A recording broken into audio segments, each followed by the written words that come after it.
Mac, can you just talk about the emotional night, especially late in that game, throwing the pick, then coming back, the 75-yard touchdown, what it was like for you, the highs and lows? Yeah, I think that's the ebbs and flows of football, and you just got to play the next play and try and do your job to the best of your ability. And I left some plays on the field, but it is what it is. And in the NFL, it takes maybe 3 or 4 bad plays, and you'll lose the game. So the margin of error is very slim, and I guess when I have that feeling that something might be going bad, just throw it away, call a timeout, or figure it out and just try not to make a bad play worse. So I could have done that tonight better. I think the people around me played really well, and we fought really hard, and sometimes you fall short. So. Mac, do you feel like you were affected by the strip sack at all? Because it looks like you guys were moving the ball pretty well before that moment, and not being able to get it going until late in the game. Yeah, I think just you want to try and get in a rhythm, and we did that sometimes during the game, but we got to just play complementary football better, and the offense has to complement the defense, and special teams has to be involved in that as well. And I left a lot of plays on the field, but we did fight hard, and when you look at the big picture, you never want to say you're close, and it's hard to do that. But the games that we've lost, we've been 2 or 3 plays away, and I guess that's just how the NFL works, and I'm learning that the hard way. But we can't hang our heads. We just have to come back tomorrow, get up early, and come back to work. Alan Siegel on the left. Mac, you throw the pick six, then the next play you come out and get Kendrick Bourne for the touchdown. Yeah. Kendrick said you have the ability to forget. Yeah. How tough is that for any player, never mind a rookie quarterback in the NFL, to be able to forget to go forward after a play like that? Yeah, I think, when I watch the film, I always want to find ways I could do something better, and I'm sure there's something I could do better on a lot of plays, and that play was one of them. And you just got to play the next play, and you're only as good as your last play. So at the same time, you got to move on and just execute the play that's called, and I could do that better, and I will. And we can't just hang our heads. We got to keep working, and no one's going to feel sorry for ourselves, because that's never works. You can get humbled every week, and you just got to move on to the next week, and we'll be ready to play next week. Mac, you mentioned earlier it's good to get in a rhythm. It looked like early on when you guys had some bigger people on the field, it looked like you guys were in a pretty good rhythm offensively. How comfortable did you feel in those situations, and would you like to maybe even use those packages a little bit more over the course of the game?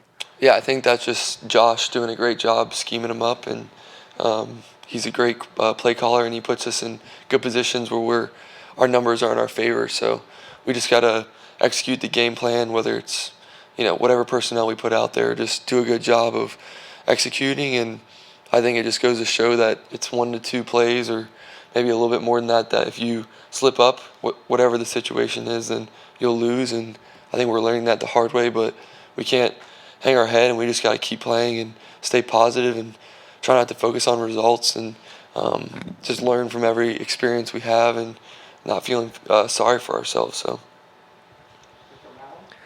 Mac, can you take us through that third down play in overtime, the ball on the outside of Mac? What did you see on that play?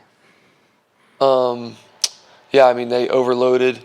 They try to bring a little overload look, and I just got to stick to my rules and read out the coverage. And, when I look at the tape, I'll really digest it and see what happened. But at that point, you just try and make a smart play and give whoever has the one-on-one a chance when it's a little bit of a funky look. So in the moment, maybe call a timeout or whatever the situation may be, just figure out how to make a positive play.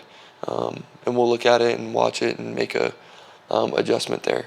It looked like the defender got the face mask on Nelson. Were you expecting a penalty to be called on the play? Yeah, I think it's football, it's bang bang, but when it's one-on-one and things happen, and it's not my job to throw the flag, and you just got to stick to my rules and stick to my keys, and sometimes it goes your way and sometimes it doesn't, and you can't blame everything on the refs or anything. They call their game, and we have to execute our game plan. So it's a is what it is situation, and we just got to move on and find ways to not even be in that position to where we can be ahead, and we don't have to be in that position. So.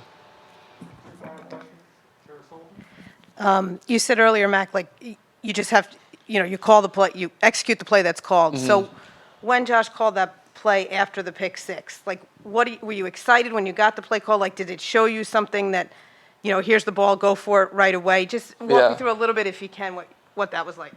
Yeah, I think you hit the reset button and stick to my rules and stick to what I've been taught, and you can't feel sorry for yourself, and sometimes it's out of your control, or sometimes it's completely your fault, and I wish I could have done things differently so where we weren't even in that position, and I just have to watch the tape and learn from it, and it's not the first pick six I'll throw, and it's not going to be the last, so I have to learn how to bounce back and play the next play. But you did that. Like, Yeah. were you excited? I mean, you had to, at least in that moment, feel pretty good about doing that. Yeah, I mean, just like I said, next play mentality.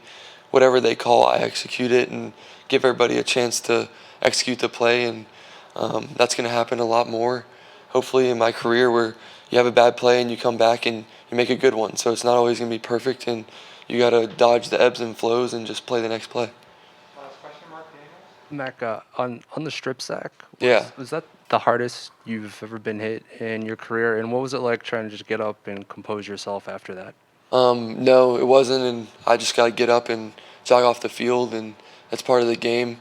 I could have got the ball out quicker, and that's on me, so I'll watch the film and figure out ways I can, get the ball out quicker, or, figure out ways to get it out or change the play or whatever. So I'll talk about that with the offense and find ways to where if I know it's the look that we don't want, how we can change it or whatever, but it's part of the game, and I don't think that hit.